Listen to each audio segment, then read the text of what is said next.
The aging merchant vessel drifted across the border of Centaurian space, its hull marked with patch repairs and outdated registration codes. Through the crystalline viewing chambers of the Empire's border station, Admiral Vextor watched the approaching ship with growing disdain. These humans, barely a century into their spacefaring age, had become an increasing nuisance along the Empire's trade routes. "Another primitive trader seeking permissions to cross our lanes," Vextor said, his 4 eyes narrowing at the distant vessel. "How tiresome." The border station's sensors swept over the human ship, cataloging its apparent capabilities. Nuclear fusion drive, basic shield harmonics, and minimal weapons systems, all exactly what one would expect from a species taking its first stumbling steps into the galactic community. But First Lieutenant Kiravel wasn't convinced. Something about the readings bothered her, though she couldn't quite place what. "Admiral, permission to run a deep scan. There's an anomaly in the power signature." "Waste of resources," Vextor dismissed with a wave of his scaled hand. "Their technology is centuries behind ours. What could they possibly hide?" The human vessel, designated as the Star Wanderer, continued its approach. Its captain, a certain James Chen according to their manifests, transmitted the standard trading permissions request. Everything seemed routine, almost deliberately so. In the heart of the ship, behind carefully constructed layers of quantum shielding, Captain Sarah Chen, not James, stood in a command center that would have shattered every assumption the Centaurians held about human technological advancement. Holographic displays showed real-time calculations of the border station's scanning capabilities, while quantum computers processed vast amounts of data through systems that shouldn't exist for at least another 3 centuries by the Empire's estimations. "They're buying it," Sarah's XO, Commander Marcus Rodriguez, reported with a slight smile. "Quantum masking is holding steady. As far as their sensors can tell, we're just another rust bucket hoping to make a few credits in their space." Sarah nodded, her expression remaining neutral despite the success of their deception.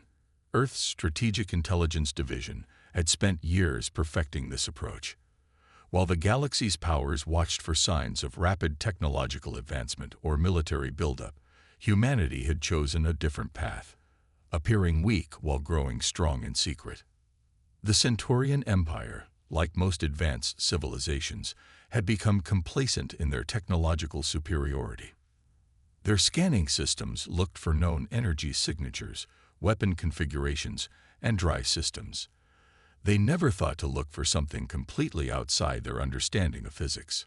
"Status of the quantum core?" Sarah asked, her eyes fixed on the border station's imposing silhouette. "Stable and undetected," Lieutenant Commander Puddle reported from her station. "The new isolation algorithms are performing better than expected. They're not seeing anything beyond our surface facade." This mission represented years of careful planning. Earth had learned from history, both their own and others. When the Centaurian Empire first revealed itself to the galaxy centuries ago, they had done so with overwhelming force, conquering dozens of civilizations before anyone could mount an effective resistance. Their technological superiority had seemed absolute, but humanity had always excelled at unconventional thinking. Instead of trying to catch up through conventional means, Earth's scientists had pursued entirely different technological paths. The quantum revolution hadn't just advanced their capabilities, it had transformed their understanding of what was possible. The border station's comm system crackled to life. "Merchant vessel Star Wanderer, you are cleared for passage through Centaurian space. Maintain your designated course and speed. Any deviation will result in immediate interdiction." "Understood, Border Control." "Thank you for your guidance," Sarah responded, using the carefully practiced accent and submissive tone expected of human merchants. The role of the humble trader had been crafted through thousands of hours of psychological analysis of Centaurian cultural expectations. As they passed the border station, Sarah allowed herself a small smile. The station's sensors recorded exactly what they expected to see: an unremarkable human vessel carrying agricultural goods to the outer colonies. They didn't detect the quantum core that could power a small city for a century. the advanced AI systems that could outthink their most sophisticated computers, or the defensive capabilities that could shrug off their strongest weapons. Phase 1 complete, Sarah announced to her crew. Send the encrypted quantum burst to command. Operation Shadow Step is proceeding as planned. The message, transmitted through subspace channels the Centaurians couldn't even detect, much less monitor, was simple. The door was open. Humanity's carefully orchestrated plan to protect itself from imperial expansion could proceed to its next stage. In his chamber aboard the border station, Admiral Vextor had already forgotten about the human vessel. His attention turned to reports of rebel activity in the outer systems. Like most of his kind, he remained secure in the knowledge of the Empire's supremacy, never suspecting that the greatest threat to their dominion had just slipped past them disguised as a primitive trading ship. The Star Wanderer continued its journey deeper into Centaurian space, carrying with it humanity's best-kept secret and the potential to reshape the balance of power in the galaxy. Within its holds lay not just the quantum technology that would revolutionize warfare, but proof that humanity had mastered the art of strategic deception on a galactic scale. As the ship disappeared into the darkness of space, Sarah Chen reviewed their next objectives. The Centaurian Empire had spent centuries building their power through force and intimidation.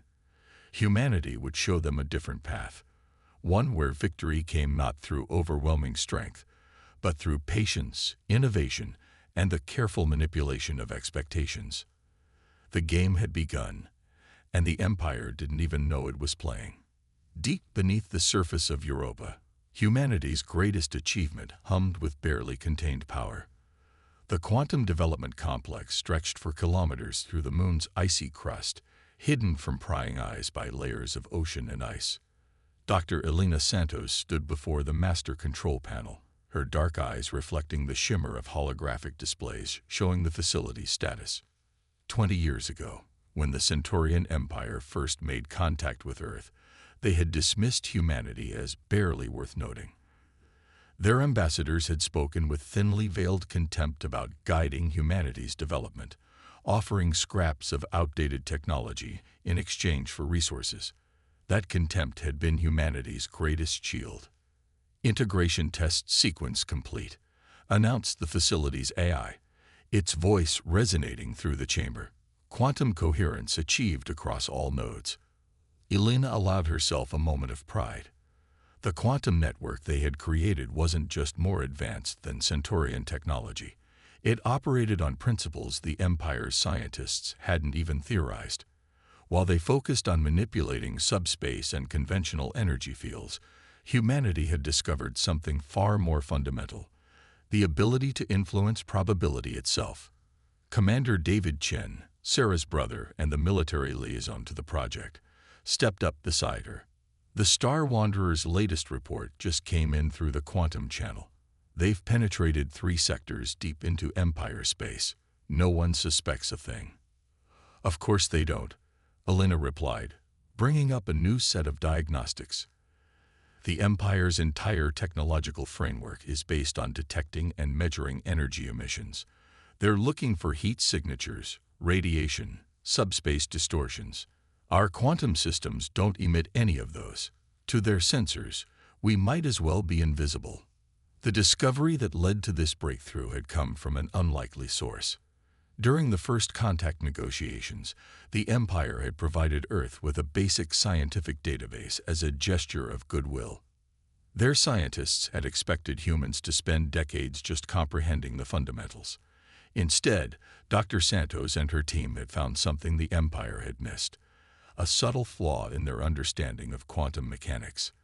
Where Centaurian science saw quantum effects as an annoying inconsistency to be overcome, human scientists saw potential. They had pursued this line of research in secret, developing technologies that worked with quantum uncertainty rather than trying to eliminate it. The results had been revolutionary. "Show me the latest test results from the defense grid," David requested, his military training evident in his stance. Elena pulled up a new holographic display.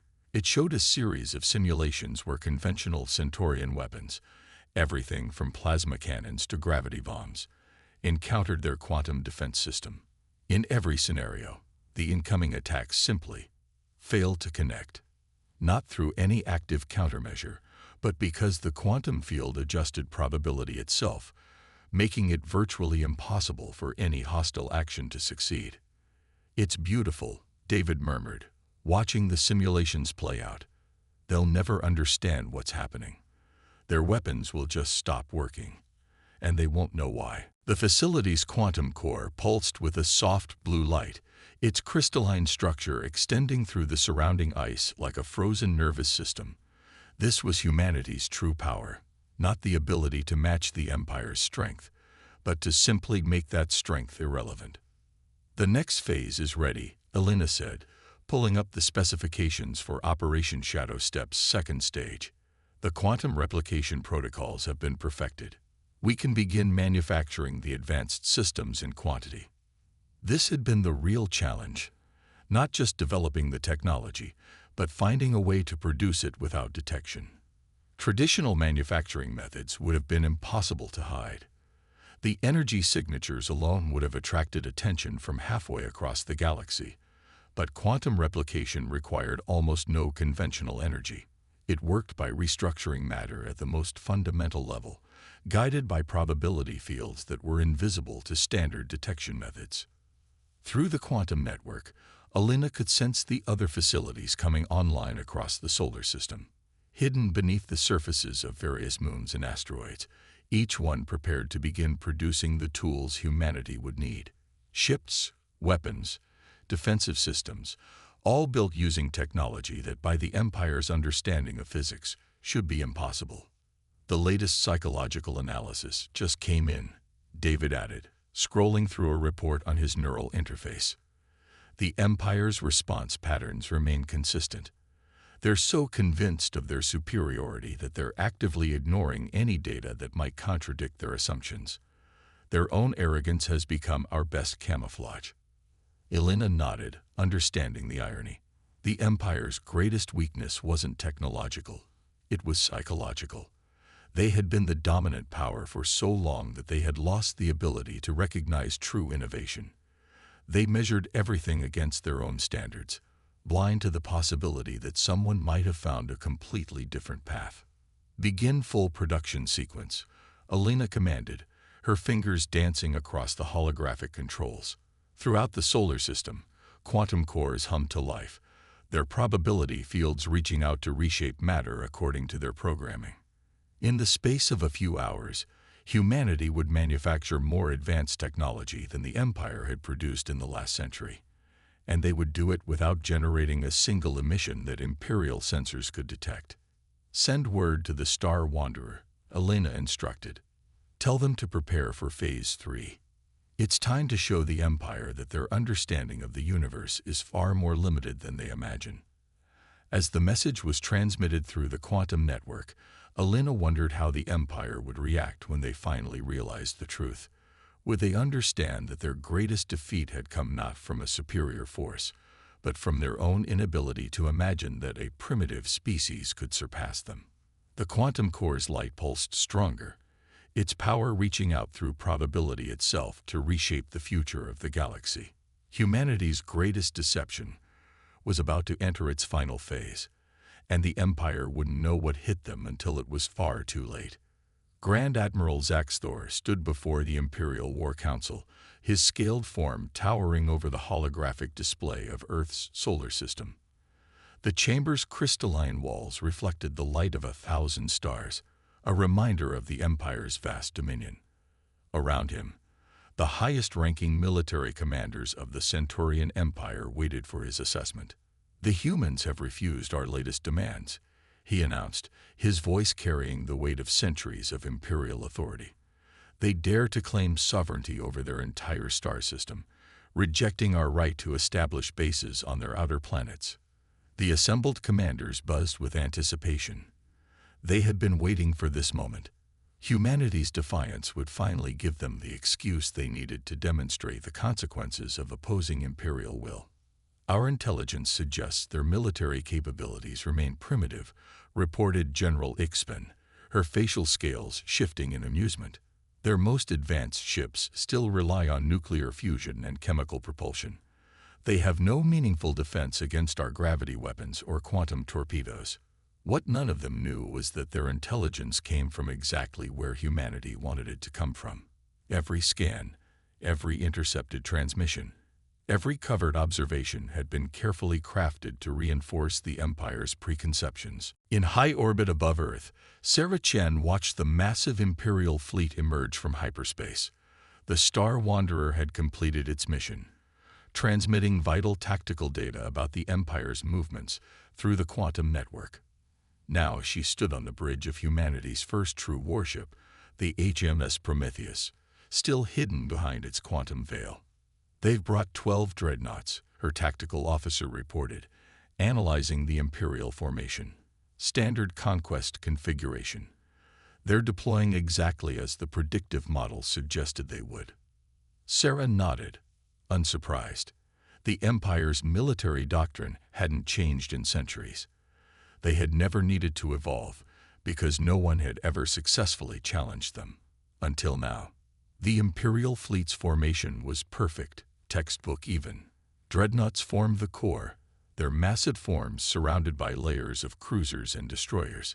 Energy shields sparkled as they synchronized, creating overlapping fields of protection that had broken countless resistance movements. Admiral Zaxthor's voice boomed across all frequencies, transmitted in perfect Earth standard. "People of Earth, your defiance of Imperial authority ends today. Surrender your system and submit to Imperial rule, or face immediate destruction. You have one planetary rotation to comply." In the Quantum Development Complex beneath Europa, Elena Santos and her team monitored the quantum network's response to the Imperial presence. The Empire's ships generated massive distortions in conventional spacetime, but they were blind to the quantum probability fields that now permeated the solar system. "All quantum nodes are responding perfectly," Elena reported through the secure channel. "The Empire's sensor systems are registering exactly what we want them to see, a primitive civilization with minimal orbital defenses." What they couldn't see was far more significant. Throughout the solar system, quantum-cloaked shipyards had been producing vessels that defied conventional physics. Humanity's true fleet lay hidden in plain sight, waiting for the perfect moment to reveal itself. On Earth, the response to the Empire's ultimatum came not from the civilian government, but from a seemingly modest defense platform in low orbit. Its transmission carried all the fear and desperation the Empire expected from a primitive species facing annihilation. "Imperial Command, we beg for additional time to consider your demands," the transmission pleaded. "Our governing council needs to convene, and our population centers are in chaos." Admiral Zaxthor's mandibles clicked in satisfaction. This was exactly how it always went. First came the defiance, then the fear, and finally the submission. The Empire had enacted this same drama countless times across the galaxy. "Deploy the fleet in standard subjugation pattern," he commanded. "Begin charging the gravity weapons. When their rotation ends, we will demonstrate the price of defying Imperial will." Throughout the Imperial fleet, massive weapons systems hummed to life. Gravity weapons were among the Empire's most fearsome tools, capable of tearing planets apart at a fundamental level. No civilization had ever withstood a full gravity assault. But as the Imperial fleet moved into position, something strange began to happen. Subtle at first, then increasingly noticeable, their sensor readings began to fluctuate. Navigation systems reported impossible variations in local spacetime. Weapon targeting computers struggled to maintain locks on their objectives. Minor system disruptions, reported the Imperial fleet's technical division, likely caused by solar activity or local gravitational anomalies. Nothing that will affect the operation. They were wrong. What they were experiencing were the first effects of humanity's quantum defense grid coming online. Not attacking, not actively interfering, but simply adjusting the probability fields around the Imperial ships, making it increasingly likely that things would go wrong. As the Empire prepared to demonstrate its power, humanity's true fleet remained hidden, waiting for the perfect moment. The quantum veils that had kept them concealed for so long were about to be lifted, and the galaxy's balance of power would change forever. Sarah Chen stood on the bridge of the Prometheus, watching the Imperial fleet through quantum-enhanced sensors that showed them exactly as they were. Powerful, yes, but fundamentally vulnerable to an attack they couldn't even comprehend. "All ships report ready," her XO announced quietly. "Quantum synchronization at optimal levels. We can begin at your command." Sarah allowed herself a small smile. The Empire was about to learn that humanity had never been the primitive civilization they assumed. They had simply been waiting, preparing, and now they were ready to show the galaxy what humanity was truly capable of. The moment of revelation began not with a bang, but with a whisper of probability. As the Imperial fleet's gravity weapons reached full charge, their targeting systems experienced what they believed to be a minor malfunction. Then another, and another. In his command chamber aboard the flagship, Admiral Zax Thor grew increasingly frustrated as status reports flooded in. Equipment failures cascaded through the fleet, each one seemingly minor but collectively creating chaos in their carefully orchestrated attack formation. "Impossible," he snarled, watching as another weapons platform reported critical failures. "Our systems are triple redundant. This cannot be happening." But it was happening, and it was only the beginning. Throughout the Imperial fleet, quantum probability fields were subtly altering reality itself. Backup systems failed precisely when needed. Energy conduits developed microscopic flaws. Targeting computers produced calculations that were just slightly, crucially wrong. Sarah Chen's voice cut through the confusion, broadcasting on frequencies the Empire didn't even know existed. "Admiral Zax Thor, perhaps it's time we had an honest conversation about humanity's capabilities." The Imperial command staff froze as space itself seemed to ripple around their fleet. Like veils being lifted from their eyes, they suddenly saw what had been hidden. Hundreds of ships, their black hulls seeming to drink in starlight, emerged from quantum obscurity. The Prometheus led them, its massive form dwarfing even the Imperial dreadnoughts. "What sorcery is this?" Zax Thor demanded, his composure cracking as sensor readings poured in. The human ships defied everything. He thought he knew about physics and space warfare. Their power signatures were impossible, their technology incomprehensible. In the Quantum Development Complex, Elena Santos monitored the unveiling with professional satisfaction. "All quantum fields are stable," she reported through the network. "The Empire sensors are finally seeing us as we truly are." Their reaction is exactly as predicted. The Imperial fleet attempted to regroup, their training taking over despite their shock. Energy weapons powered up, targeting systems locked on, and gravity projectors began their devastating calculations. But nothing worked as it should. "You're probably wondering why your weapons aren't responding correctly." Sarah's voice came again, calm and almost sympathetic. "The answer is simple. We've changed the rules of the game. Your understanding of physics, impressive as it is, only scratches the surface of what's possible." To demonstrate her point, a single human vessel, barely a tenth the size of an Imperial destroyer, approached the nearest dreadnought. The Empire's flagship opened fire with its main battery, a weapon capable of cracking a small moon. The energy beam simply missed, not because of any active defense or countermeasure, but because in the quantum probability field surrounding the human ship, it had become virtually impossible for any attack to connect. Deep in the Europa facility, Elena's team pushed their quantum network to its limits. They weren't just protecting their ships, they were rewriting the possible outcomes of every interaction between the two fleets. The Empire's weapons didn't fail, they simply became vanishingly unlikely to succeed. "Your civilization has achieved remarkable things," Sarah continued, her voice carrying genuine respect. "But you stopped looking for new possibilities centuries ago. You became so convinced of your own superiority that you forgot the most important lesson of science. There's always more to discover." The Prometheus moved forward, its quantum field visibly distorting space around it. The Imperial fleet's sensors tried to analyze it and failed, their most sophisticated scanning systems unable to comprehend technology that operated on principles they had never imagined. "We could destroy your fleet," Sarah stated matter-of-factly. "But that's not our way. Instead, we're offering you a choice. The quantum probability fields surrounding your ships can be adjusted in one of two ways. Either your weapons will continue to fail, your systems will continue to malfunction, and you'll be forced to retreat in humiliation, or we can show you another path." In the Imperial flagship's command center, Admiral Zaxthor faced the most difficult decision of his centuries-long career. His pride demanded attack, but his tactical displays told an undeniable truth. His fleet was completely at the human's mercy. "What other path?" he finally asked, his voice heavy with the weight of realization. "Partnership," Sarah replied.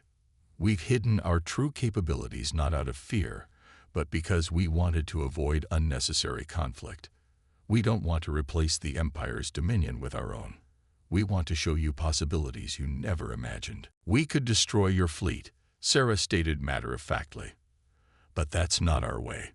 Instead, we're offering you a choice. The quantum probability fields surrounding your ships can be adjusted in one of two ways. Either your weapons will continue to fail, your systems will continue to malfunction, and you'll be forced to retreat in humiliation, or we can show you another path." In the Imperial flagship's command center, Admiral Zaxthor faced the most difficult decision of his centuries-long career. His pride demanded attack, but his tactical displays told an undeniable truth. His fleet was completely at the human's mercy. "What other path?" he finally asked, his voice heavy with the weight of realization. "Partnership," Sarah replied. "We've hidden our true capabilities not out of fear, but because we wanted to avoid unnecessary conflict. We don't want to replace the Empire's dominion with our own. We want to show you possibilities you never imagined." To demonstrate, the quantum fields around the Imperial ships shifted. Suddenly, their sensors began working again, but differently. They could see deeper into reality than ever before, glimpsing the quantum probability streams that humanity had learned to manipulate. "Your civilization mastered the manipulation of space, gravity, and energy," Sarah explained. "We learned to manipulate probability itself. Imagine what we could achieve together, instead of fighting one another." The Imperial fleet hung motionless in space, their mighty weapons silent, as their commanders faced a truth that shattered centuries of assumed superiority. They had come to subjugate what they thought was a primitive species, only to find themselves confronted by technology that made their greatest achievements look primitive in comparison. In the quantum network, Alina watched probability streams shifting as the future itself hung in balance. The next few moments would determine whether humanity's great gambit would end in conflict or cooperation. Everything depended on whether the Empire could overcome its pride and embrace a new understanding of what was possible. 6 months after the confrontation that changed the galaxy, the grand halls of the Centaurian Imperial Palace hosted an unprecedented gathering. Representatives from 100 worlds watched as Admiral Zaxthor and Sarah Chen signed the Quantum Cooperation Treaty, formally establishing a new era of partnership between humanity and the Empire. The Admiral's scales had lost some of their luster in recent months, the stress of adapting to such radical change evident in his bearing. Yet there was something else in his posture now, a hint of excitement that hadn't been there during his centuries of unquestioned authority. "When we first encountered humanity," he addressed the assembled dignitaries, "we thought we were meeting primitives who needed our guidance. Instead, we found teachers who showed us how much we had yet to learn." In orbit above the Imperial capital, the Prometheus hung alongside the Imperial flagship, their contrasting designs a striking visual representation of their civilization's different approaches to technology. Teams of human and Centaurian scientists worked together aboard both vessels, sharing insights that were reshaping their understanding of the universe. Alina Santos stood in one of the palace's observation chambers, watching quantum probability streams dance across her enhanced vision. The sharing of technology had begun cautiously at first, But as the Empire scientists began to grasp the principles behind quantum manipulation, their progress had been remarkable. The latest test results from the Joint Research Facility on Europa are promising, she told David Chen, who had joined her at the window. The Centaurians' grasp of spatial mechanics, combined with our quantum approach, is opening up possibilities neither of our civilizations imagined. Below them, in the palace's grand plaza, ordinary citizens of the Empire mingled with human visitors. The initial fear and resentment had given way to curiosity, then genuine interest. The Empire's rigid social structures were gradually evolving as new ideas and perspectives challenged centuries of tradition. Some of the outer colonies are still resistant to change, David noted, scrolling through reports on his quantum interface. They see our influence as a threat to the old order. Change is never easy, Elena agreed, especially for a civilization that believed it had achieved perfection. But they're adapting faster than our models predicted. Their pride has shifted from maintaining the status quo to pushing the boundaries of what's possible. In the deepest reaches of space, joint human-Centaurian expeditions were already exploring phenomena that neither species could have approached alone. The Empire's mastery of conventional physics complemented humanity's quantum innovations in ways that transformed their understanding of the cosmos. Sarah Chen found Admiral Zax Thor in the palace gardens after the treaty signing. The once proud military commander had become one of the strongest advocates for cooperation between their species, though not without personal cost. The Regent Assembly is still debating the implications of quantum technology, he told her, his voice carrying a mix of amusement and frustration. Some of them believe accepting human innovation diminishes our own achievements. Pride can be the greatest barrier to progress, Sarah replied, thinking of humanity's own history. But it can also drive us to exceed our limitations once we accept that there's more to learn. The quantum network that now spanned the Empire's territory served as a constant reminder of how much had changed.